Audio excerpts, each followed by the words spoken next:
Welcome to our channel. Today we how to create machine learning models with IBM Watson, complete guide step by step clearly. To create machine learning models with IBM Watson, start by signing up for an IBM Cloud account. Log into your IBM Cloud dashboard once the account is created.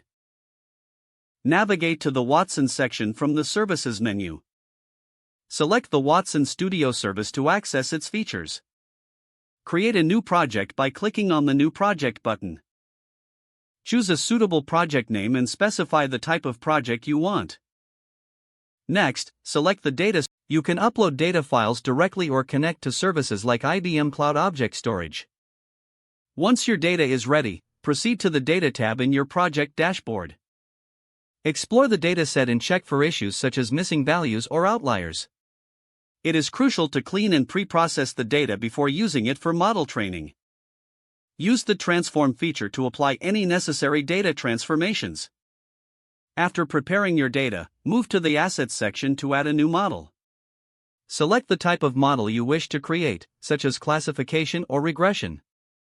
Choose a suitable algorithm from the options provided by Watson. Configure the model settings, including training parameters and evaluation metrics. Select the training dataset and specify the target variable for prediction. Initiate the model training process by clicking the Train button. Monitor the training progress and wait for completion.